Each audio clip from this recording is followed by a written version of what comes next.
오늘 우리가 살펴보려고 하는 사무엘하 22장은 노래 형식으로 되어 있습니다.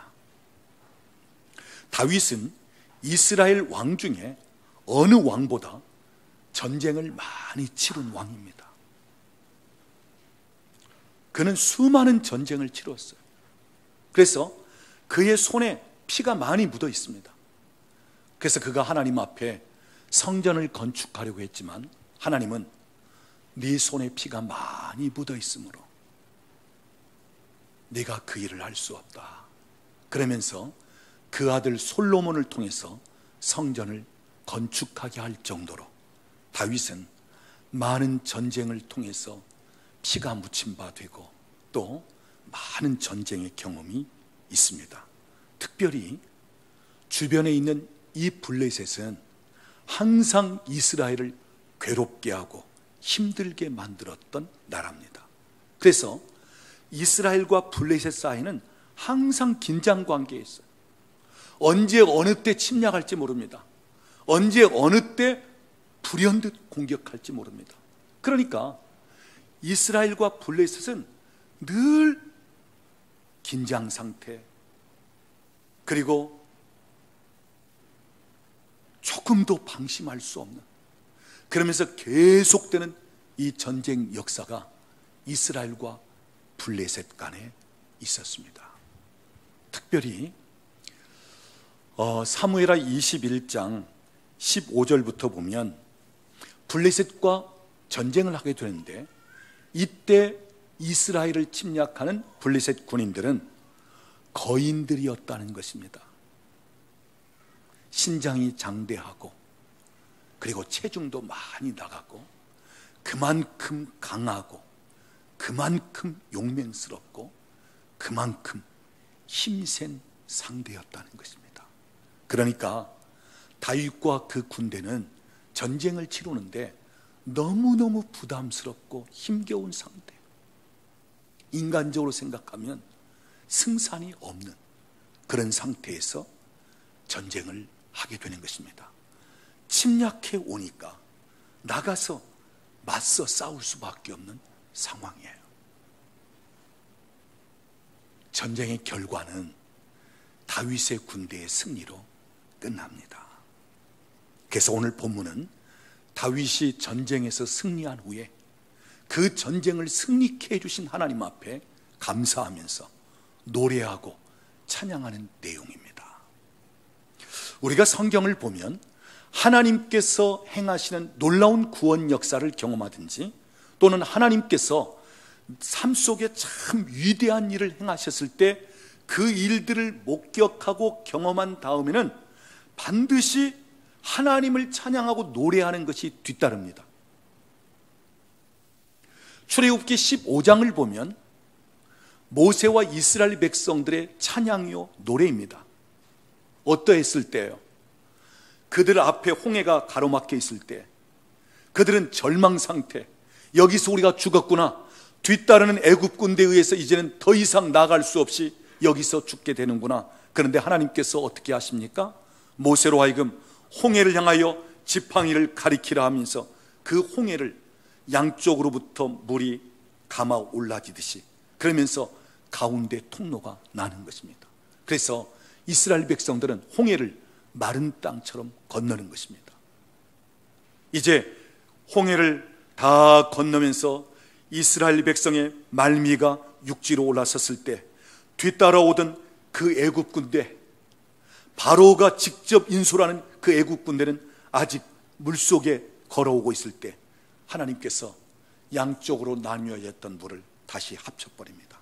그러자 뒤따르던 애굽 군대는 그 물속에 수장당하여 몰살을 당해버리고 맙니다. 이스라엘 백성들이 직접 그 현장을 목격하고 경험하는 것입니다. 하나님께서 자기들은 그 물 가운데서도 건져주셨지만 뒤따르는 원수 애굽 군대는 그 물속에 수장시켰단 말이에요. 동일한 물인데 그 물을 통해서 살게 하시는 사람이 있는가 하면 그 물을 통해서 죽게끔 하는 자가 있다는 거예요. 하나님의 참 놀라운 구원을 경험합니다. 그리고 모세와 이스라엘 백성들이 그 구원하신 하나님을 찬양하고 노래하고, 또한 모세의 누나 미리암은 여인들과 함께 소고를 치면서 춤을 추고. 왜요? 하나님께서 구원해 주시는 놀라운 역사를 경험했기 때문에. 사사기 5장에도 보면 드보라와 바락의 군대가 하나님께서 주신 능력과 권능으로 가나안 군대를 물리치고 승리를 합니다. 그럴 때 그 승리를 주신 하나님 앞에 노래하며 찬양하는 내용이 사사기 5장 드보라와 바락의 노래입니다. 여러분, 사무엘상 18장에도 보면 다윗이 골리앗과 싸워 이기면서 위기에 처한 이스라엘 백성들을 구원해냈을 때 이스라엘 여인들은 노래하고 찬양하기 시작합니다. 누가복음 1장에도 보면 마리아가 하나님께서 자기 몸에 행하신 일, 즉 처녀의 몸이지만 성령으로 잉태하여 하나님의 아들 예수 그리스도가 잉태케 된 소식을 듣고 마리아는 하나님을 찬양하면서 노래합니다. 그리고 그 당시 제사장이었던 사가랴, 그의 아내 엘리사벳, 그들은 나이가 늙었는데도 불구하고 아이를 갖지 못했던 사람들이에요. 이제는 더 이상 아이를 가질 수 없습니다. 그 엘리사벳의 몸은 경수가 끊어지면서 이미 여인으로서 아이를 갖게 되는 기능은 끝이 났습니다. 그런데 초자연적인 역사를 통해서 엘리사벳의 몸에 하나님께서 잉태케 하십니다. 그리고 때가 되니까 세례 요한이라는 아들을 낳습니다. 전혀 아이를 낳을 수 없는 그 늙은 부부에게 하나님께서 초자연적인 능력으로 아이를 잉태케 하고, 그러면서 이제 해산하게끔 하는 것입니다.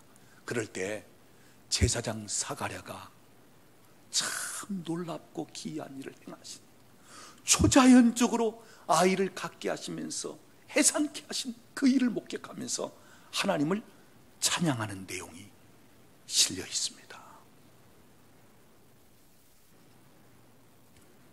오늘 저는 여러분에게도 이런 노래가 있기를 원합니다.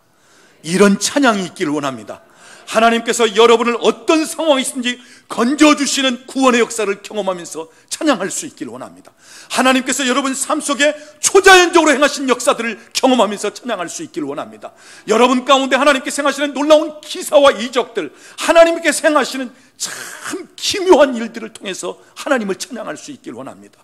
여러분 삶 속에 하나님께서 오늘도 기적을 행하시면서 역사하시는 일들을 여러분이 목도하고 경험하면서 하나님을 노래하고 하나님을 찬양할 수 있기를 원합니다.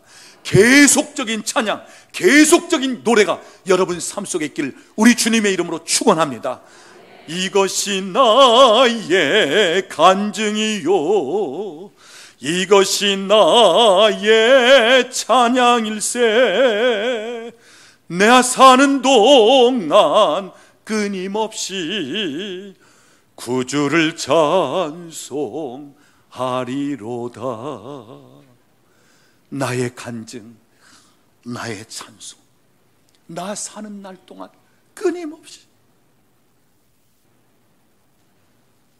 구원의 역사를 경험하고 하나님께서 일하시는 것들을 바라보면서 내 삶 속에 행하신 하나님의 놀라운 기적들을 경험하면서 오늘도 하나님은 나의 구원자이십니다. 하나님은 크고 위대하신 분이십니다. 하나님은 참으로 놀라운 분이십니다. 내가 하나님을 바라보나이다, 내가 경험하나이다. 그러면서 하나님을 찬양하고 노래할 수 있기를 우리 주님의 이름으로 축원합니다. 우리 옆에 계신 분에게 한번 이야기하세요. 당신의 생애는 찬양으로 가득 차기를 원합니다.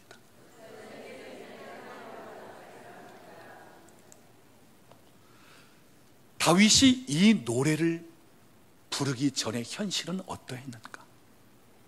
지금 사무엘하 22장은 승리한 후에 하나님 앞에 그 승리를 주신 것에 의하여 감사하면서 찬양하고 승전가를 부르는 내용인데, 승리를 경험하기 전에 다윗이 처한 현실은 어떠했는가? 블레셋의 침략으로 전쟁에 임한 상태였습니다. 이 블레셋 군대는 강한 군대요, 거인들의 군대입니다. 상대하기 힘든 군대. 그들의 힘으로는 도저히 싸울 수 없는, 전혀 승산이 없습니다. 계산으로 하자면 이길 수 있는 계산이 나오지 않습니다. 정말 어찌할 수 없고 답답하고 막막한 상태. 그런데 침략해 오니까 나가서 싸울 수밖에 없다는 것입니다.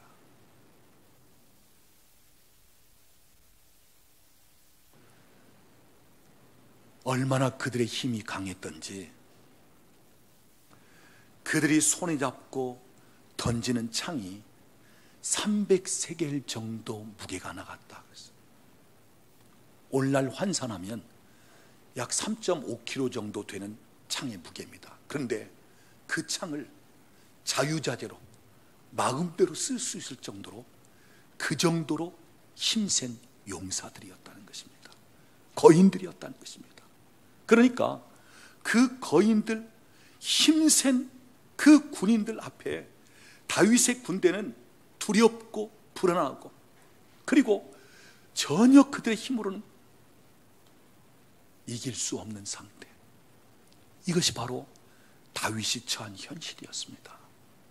여러분, 오늘도 우리가 인생을 살다 보면 이런 현실을 만날 때가 있어요. 경쟁 사회인데 나보다 실력도 그리고 재능도 얼마든지 배경도 좋은 사람들이 주변에 수없이 많습니다. 그들에 비하면 나는 너무너무 작아 보입니다. 내 힘으로 어찌할 수 없는 상태가 있어요. 더 이상 나아갈 수 없는 상황. 마치 앞에 큰 산이 버티고 서 있듯이, 내 앞에 거인이 버티고 서 있듯이, 그래서 내 힘으로는 도저히 어찌할 수 없는, 때로는 두렵고 불안하기도 하고 답답한 상황. 우리가 살다 보면 이런 현실, 이런 상황을 자주 만나게 되는 것입니다. 오늘 저와 여러분의 관심은 다윗이 어려운 현실 속에서 어떻게 승리의 돌파를 하게 되었느냐, 오늘 사무엘하 22장 이 승경가를 어떻게 부르게 되었느냐. 다윗이 어려운 현실 속에서도 승리의 돌파를 할 수 있었다면, 오늘 우리도 얼마든지 힘들고 어려운 상황임에도 불구하고 돌파할 수 있는 가능성을 보여주고 있는데 어떻게 돌파했느냐 하는 것입니다. 여러분, 오늘 본문 말씀을 다시 보시기 바랍니다. 30절 말씀 우리 같이 읽어보겠습니다. 내가 주를 의뢰하고 적진으로 달리며 내 하나님을 의지하고 성벽을 뛰어넘나이다. 여기 보면 적진으로 달렸다 그랬습니다. 여러분, 이 적진은 쉽게 그냥 달릴 수 있는 장소가 아니에요. 적들이 막아서 있습니다. 버티고 서 있습니다. 그리고 싸워야만 하는 것입니다. 여기 적진을 달렸다는 말은 적진을 달리면서 마주치는 군인들을 쓰러뜨리고 정복했다는 것, 제압했다는 것. 그러니까 적진을 마음껏 누비듯이 그 적들을 쓰러뜨리고 적들을 제압하면서 나아갈 수 있었다는 것입니다. 곧 전쟁 중인데 지금 승리를 예시하는 돌파가 일어나고 있었다는 말이에요. 더구나 그 적진은 강한 군대입니다. 거인들입니다. 힘센 군인들입니다. 그럼에도 불구하고 그 적진을 달리면서 그들을 제압하고 정복하게 되었다는 것입니다. 그 다음 오늘 본문을 보면 성벽을 뛰어넘는다 그랬어요. 여러분, 이 성벽은 쉽게 오르거나 뛰어넘을 수가 없습니다. 그래서 전쟁을 하다 보면 나아가다가 성벽이 버티고 서 있으면 멈출 수밖에 없어요. 성문이 굳게 닫혀 있으면 그 앞에 머물 수밖에 없어요. 왜요? 그 성벽을 오르고 성벽을 뛰어넘는다는 것은 보통 어렵고 힘든 일이 아니기 때문에, 굳게 닫힌 성문을 여는 일도 그것은 쉽게 할 수 있는 일이 아니기 때문에, 그래서 여러분, 보통은 성벽과 성문은 쉽게 넘을 수도 없고 쉽게 열 수도 없는 것입니다. 그런데 오늘 본문을 보면 이 다윗과 그의 군대는 성벽을 뛰어넘나이다 그랬어요. 무슨 말입니까? 성벽을 뛰어넘었다는 말은 성을 정복하고 성을 함락시킨다는 거예요. 성벽을 뛰어넘는다는 말은 그 한계를 돌파한다는 얘기예요. 성벽을 뛰어넘는다는 말은 얼마든지 그 성을 정복하면서 승리하는 함성과 이제는 돌파가 기다리고 있다는 것입니다. 자, 여기 적진을 달리기도 하고 성벽을 뛰어넘으면서 지금 돌파가 일어나고 있고 전쟁 중에 승리를 지금 이야기하고 있는 것입니다. 자, 그렇다면 적진을 달릴 수 있고 성벽을 뛰어넘을 수 있는 비결이 무엇입니까? 무엇 때문에 그렇게 적진을 달리기도 하고 또한 성벽도 훌쩍 뛰어넘듯이 그렇게 할 수 있었는가 하는 말입니다. 자, 오늘 본문 말씀을 다시 보시기 바랍니다. 적진으로 달릴 수 있는 비결이 뭐예요? 내가 주를 의뢰하고, 다른 무엇으로 적진을 달리는 것이 아니라 내가 주를 의뢰하고 적진을 달렸습니다. 주를 의뢰했기 때문에 적진을 달릴 수 있었다는 말이에요. 그 다음, 성벽을 뛰어넘을 수 있는 비결이 무엇입니까? 내 하나님을 의지하고 성벽을 뛰어넘는다. 하나님을 의지하였을 때 성벽을 뛰어넘을 수 있었다는 거예요.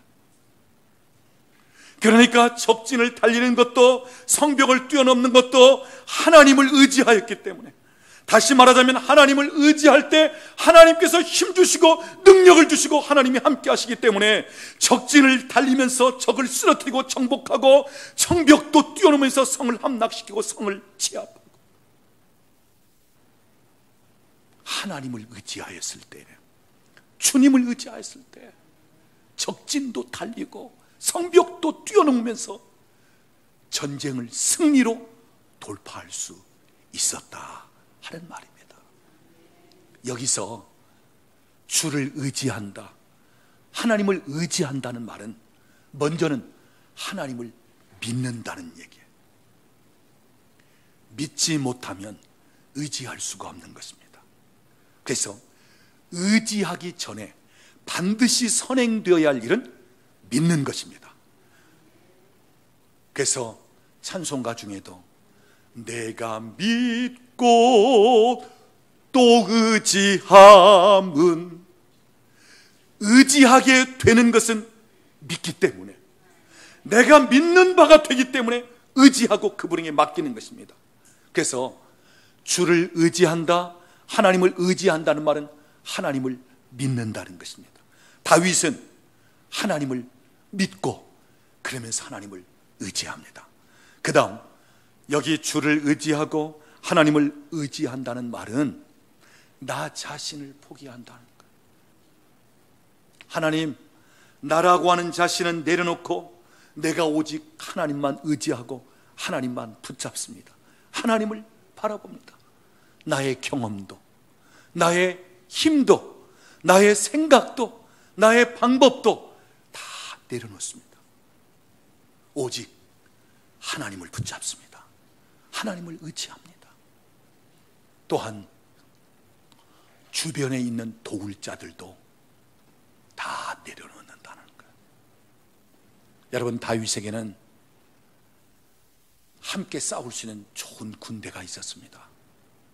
또한 충성스러운 신복들도 있었습니다. 근데 다윗은 지금 자기와 함께 싸울 만한 군대나 자기 곁에 있는 충성스러운 신복을 의지한다는 것이 아닙니다. 그들도 다 내려놓는다는 것. 그리고 오직 하나님만 믿고 하나님만 의지한다는 것입니다. 전적으로 하나님을 믿고 하나님을 의지하고 하나님께 맡겨드린다는 것입니다. 그럴 때 하나님께서 다윗에게 승리를 주셨다고 하는 사실입니다. 사랑하는 여러분, 전쟁은 하나님께 속해 있습니다. 전쟁은 하나님께 속해 있습니다. 칼과 창에 의해서 전쟁의 승패가 결정되는 것이 아니라 하나님에 의해서 전쟁의 승패는 결정된다고 하는 사실이에요. 그래서 여러분, 하나님 앞에서 숫자는 그렇게 중요하지 않습니다. 하나님 앞에서 칼과 창이 얼마나 뛰어나냐, 그것도 중요하지 않습니다. 하나님 앞에서 얼마나 강하고 약하냐, 그것도 중요하지 않습니다. 하나님 앞에서 전술, 그것도 중요하지 않습니다. 하나님 앞에서 얼마나 많은 경험과 얼마나 많은 용기와 얼마나 많은 결합이 되느냐, 그것도 중요하지 않습니다. 중요한 것은 하나님께서 누구의 손을 들어 올리시느냐 하는 것입니다. 누구의 승리를 주시느냐 하는 것입니다. 오늘도 하나님께서 손을 들어 올리시면 손이 올라가는 자의 승리가 되는 것입니다. 오늘도 하나님께서 승리를 주시면 그에게 승리의 기쁨과 승리의 노래가 울려 퍼집니다. 여러분, 우리 하나님은 전능하신 하나님이십니다. 우리 하나님은 온 세상을 주관하시고 지배하시는 하나님이십니다. 오늘도 하나님은 불가능한 것이 없으신 하나님이십니다. 오늘도 하나님은 초자연적인 역사를 얼마든지 경험하게 하시는 하나님이십니다.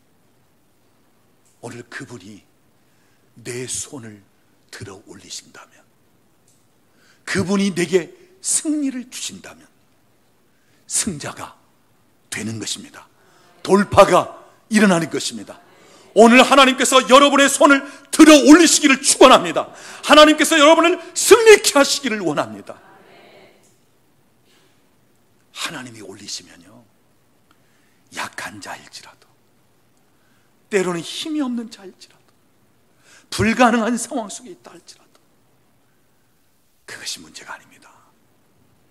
하나님이 올리시면 올라가는 것입니다. 하나님이 승리케 하시면 승리하는 것입니다. 오늘 하나님께서 저와 여러분의 손을 들어 올리시고 전쟁이 하나님께 속해 있는 것처럼 오늘도 하나님이 주관하시고 하나님께서 하시고자 하시면 모든 것이 되어지는데, 오늘 우리 하나님께서 여러분에게 승리를 주시고 돌파를 허락하시기를 우리 주님의 이름으로 축원합니다. 성경을 보면 하나님은 하나님을 의지하는 자를 무척 기뻐하십니다. 너무너무 기뻐하십니다. 또한 하나님을 의지하는 자를 들어 쓰시는 것입니다. 오늘 저는 지금 다윗의 이야기를 하고 있습니다. 여러분, 다윗은 일생 동안 여러 번의 실수가 있었지만, 그러나 하나님께서 다윗을 보면서 기뻐하는 여러 가지 이유 중에 하나는 그는 하나님을 의지하였기 때문에. 다윗은 하나님을 의지하는 사람이었어요. 제가 처음 말씀드린 것처럼 다윗은 어느 왕보다 누구보다 전쟁에 대한 많은 경험을 가지고 있다고 했습니다. 많이 싸운 사람이라고 그랬어요. 그래서 전쟁에 대해서 경험이 있기 때문에 어떻게 하면 이길 수 있는가, 어떤 전술을 피해야 되는지 너무나 훤히 잘 알고 있는 사람이었어요. 또는 다윗은 지금 왕입니다. 그래서 왕의 말 한마디면 모든 군대가 그 말에 복종하게끔 되어 있습니다. 다윗은 누구의 모릅을 필요가 없이 본인이 명령하면 되는 것입니다. 자, 전쟁에 대한 많은 경험도 있습니다. 전술도 있고요, 방법도 있고요, 생각도 많고요. 그리고 왕이기 때문에 말 한마디면 그 군대가 다 그 말에 따를 수밖에 없고요. 그런데 우리가 성경을 보면 다윗은 전쟁에 대한 많은 경험도 가지고 있고 왕이기 때문에 자기가 무엇이든지 말하면 되는데, 다윗이 어떻게 합니까? 적군이 침략해 오면 그는 하나님께 먼저 여쭙니다. 하나님, 지금 침략해 오는데 우리가 올라갈까요? 아니면 여기서 기다릴까요? 지금 위급하고 당혹한 이런 상황인데 하나님, 어떻게 하면 좋겠습니까? 지금 블레셋이 또는 북쪽의 아람 나라가 침략해 오는데 어떻게 하면 좋을까요? 수많은 전쟁의 경험을 가진 다윗이었지만, 왕으로서 얼마든지 본인이 결정하고 명령을 내릴 수 있지만, 다윗은 하나님께 여쭙니다. 하나님의 말씀이 떨어지기까지 기다립니다. 무엇을 얘기하는 것입니까? 그만큼 다윗은 하나님을 의지하였고 하나님께 맡겨드렸다는 것. 그럴 때마다 하나님께서 말씀하십니다. 그리고 다윗은 순종합니다. 그러면 반드시 승리를 경험하곤 했습니다. 사랑하는 여러분, 오늘 저와 여러분이 무슨 일을 하다가 안 되니까 기도하고 안 되니까 하나님께 묻는 것이 아니라 처음부터 하나님께 물으시기를 바랍니다. 처음부터 기도로 시작하기를 바랍니다. 제가 성경을 보면서 이 성경 전체 마치 물줄기처럼 흐르는, 또는 광맥을 캐는 사람들이 그 광맥의 맥을 잡듯이 이 흐르는 게 있어요. 특히 구약 이스라엘 역사 속에 뭐냐 하면, 이스라엘 백성들이 자기 군대의 힘을 의지하고 또는 약할 때는 주변에 있는 강대국을 의지하였을 때, 그때는 그럴 때마다 실패합니다. 그리고 그 강대국들에 의해서 포로로 붙잡혀가기도 하고 고통을 겪기도 하고 오히려 더 힘겨워요. 그런데 연약할지라도, 도무지 싸울 만한 힘이 없다 할지라도, 어찌할 바를 모르는 상황 속에 있다 할지라도, 이스라엘 백성들이 하나님을 의지하였을 때는 하나님은 약한 중에도 강하게 하셨고, 승리할 수 없음에도 불구하고 승리를 주셨고, 전혀 나아갈 수 없는 상황 속에서도 나아갈 수 있게끔 만드셨습니다. 하나님을 의지할 때는 하나님의 능력을 그들에게 풀어주셨고, 하나님을 의지할 때는 하나님이 싸워주셨고, 하나님을 의지할 때 하나님께서 그들 앞에 앞서가시면서 기적을 행하시고 앞서가시면서 일하셨다고 하는 사실이에요. 왜요? 하나님을 의지하는 자에게 하나님의 능력이 흘러가기 때문에. 오늘 저와 여러분이 기억할 것은, 하나님의 능력이 누구에게로 흘러가느냐?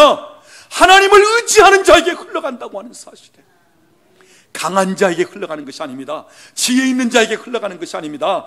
풍부한 경험을 가지고 얼마든지 자신감을 가진 자에게 흘러가는 게 아니에요. 하나님의 능력과 권능은 오늘도 연약한 중에 있다 할지라도, 불가능한 상황 속에 있다 할지라도, 하나님을 의지하는 자에게 하나님의 권능과 능력은 흘러가게끔 돼 있다고 하는 사실. 옆에 계신 분에게 한번 이야기하세요. 하나님의 능력이 당신에게 흘러갑니다. 당신이 약할 때 하나님을 의지하면 흘러갑니다. 한 번 더 이야기할까요? 당신이 하나님을 의지함으로 돌파가 일어납니다.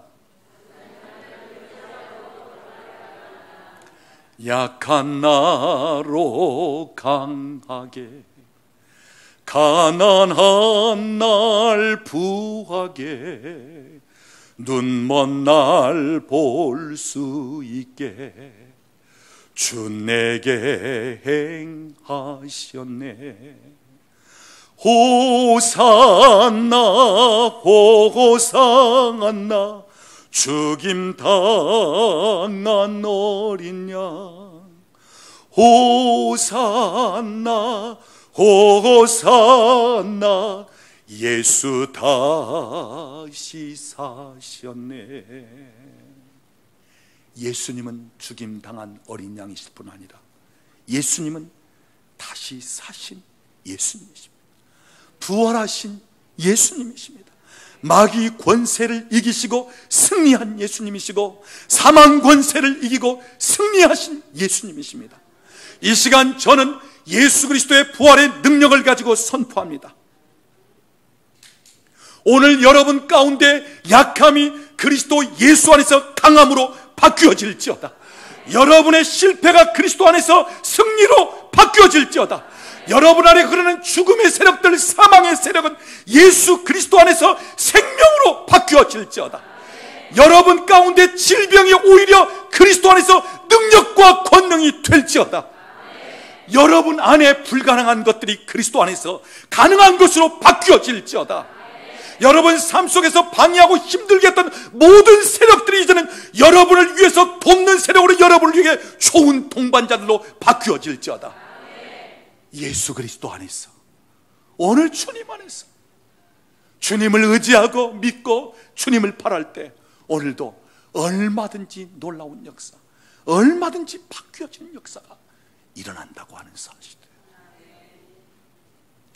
약한 나를 강하게도 하시고, 가난한 나를 부하게도 하시고, 볼 수 없는 나를 눈을 열어 볼 수 있게도 하시는 나의 하나님, 오늘 저와 여러분이 믿는 하나님이십니다. 오늘도 저와 여러분이 하나님을 의지함으로, 내 하나님을 의지함으로 하나님께서 행하시는 이러한 놀라운 역사들을 경험할 수 있기를 우리 주님의 이름으로 축원합니다. 하나님을 의지할 때 성경에 보면 수많은 약속 또는 하나님의 축복을 이야기하고 있습니다. 저는 많은 이야기 중에 성경 3군데만 직접 찾아보고 말씀을 정리하려고 합니다. 왜냐하면 제 얘기가 중요한 것이 아니라 성경에 하나님께서 직접 뭐라고 말씀하고 있느냐, 이것이 중요하기 때문에 우리 먼저 살펴볼 곳 시편 115편입니다. 시편 115편 9절 말씀입니다.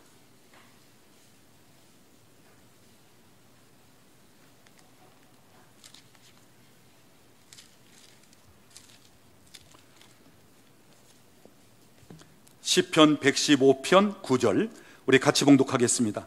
이스라엘아, 여호와를 의지하라. 그는 너희의 도움이시요 너희의 방패시로다. 이스라엘로 하여금 하나님을 의지하라는 것입니다. 그 다음 10절 말씀 보면 아론의 집이요 여호와를 의지하라. 아론의 집도 하나님을 의지하라는 것입니다. 11절을 보면 여호와를 경외하는 자들아, 너희는 여호와를 의지하여라. 자, 여러분 여기 보십시오. 이스라엘아 하면 끝나요. 하나님을 경외하는 너희 모두 이러면 끝납니다. 그런데 이스라엘아, 아론의 집아, 하나님을 경외하는 모든 사람들아, 왜 이렇게 하나님께서 구체적으로 이야기하겠습니까? 어느 누구 한 사람 하나님 의지하지 않을 사람이 없다는 거예요. 하나님을 의지해야 된다는 것입니다. 그래서 이스라엘도, 아론의 집도, 하나님을 경외하는 사람들도 다 하나님을 의지하라는 것입니다. 자, 하나님을 의지할 때 무엇을 약속하고 있죠? 그분은 누구시라고요?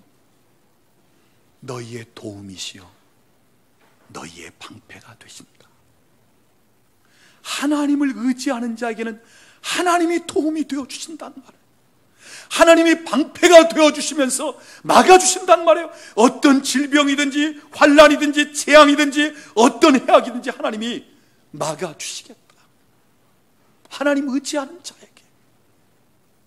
그래서 하나님을 의지하는 자에게 첫 번째 약속하시는 말씀은 너희의 도움이 되며 너희의 방패가 되시겠다.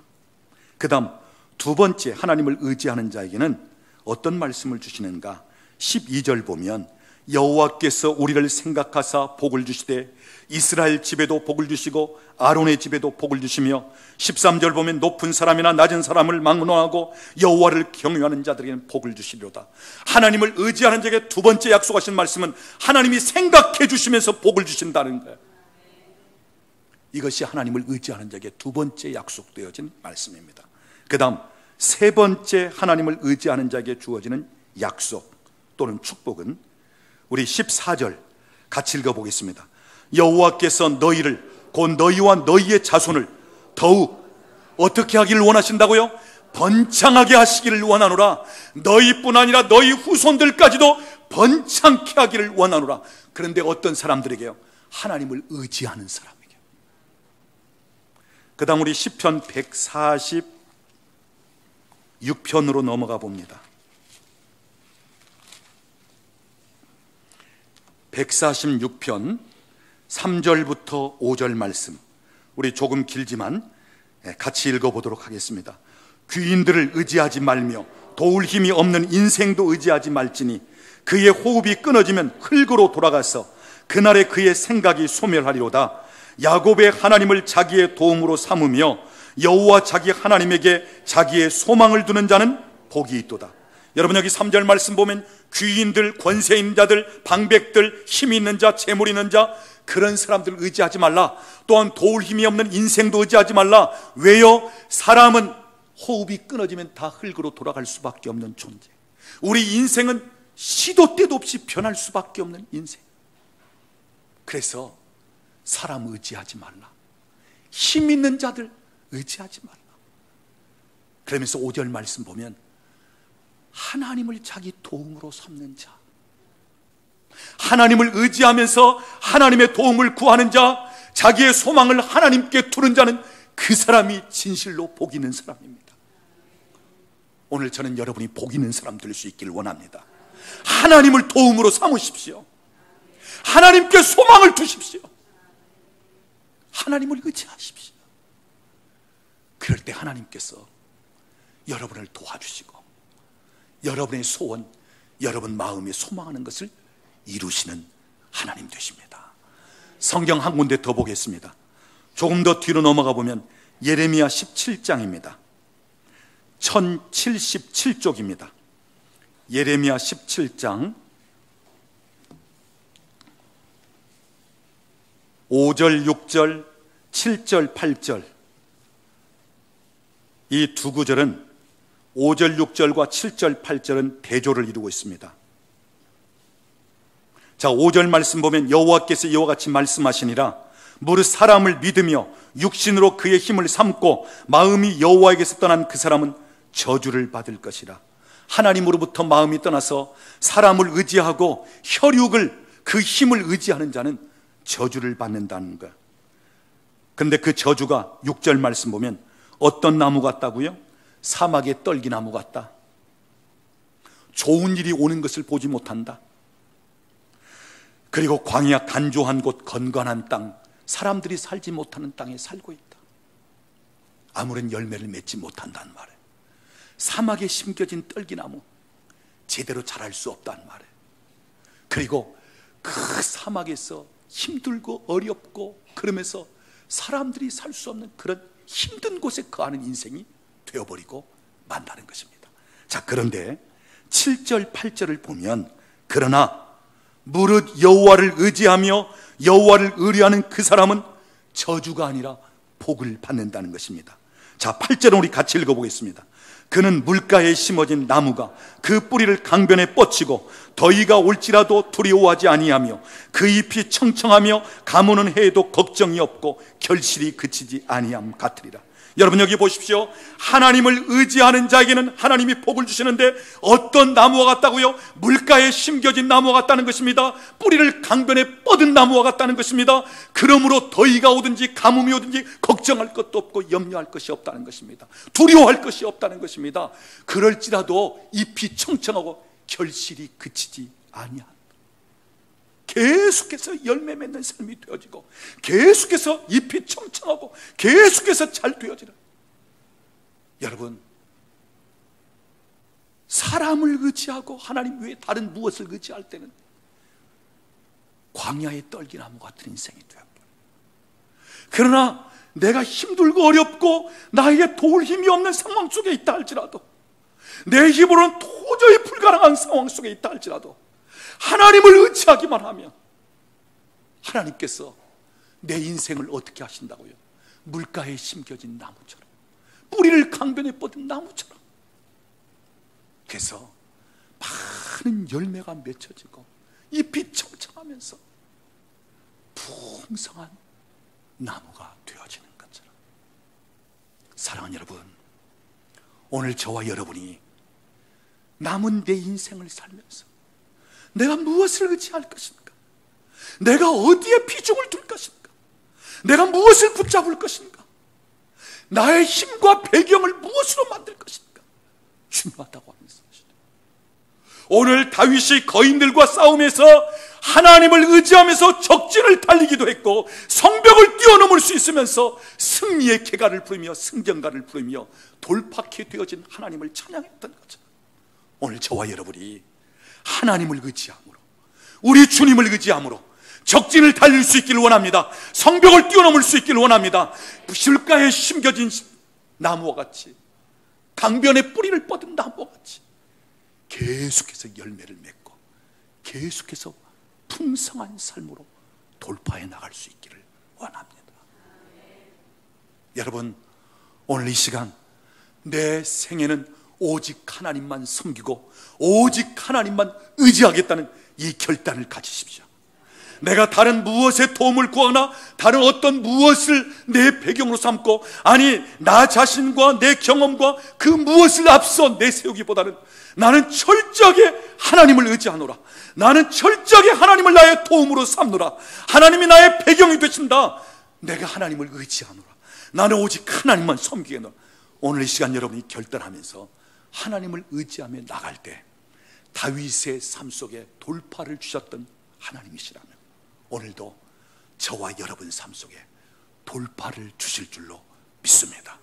적진을 달리기도 하시고 성벽을 뛰어넘기도 하시고, 이러한 놀라운 하나님의 능력, 하나님의 역사가 오늘 하나님을 의지하는 자에게 계속해서 흘러가게 될 줄로 믿습니다.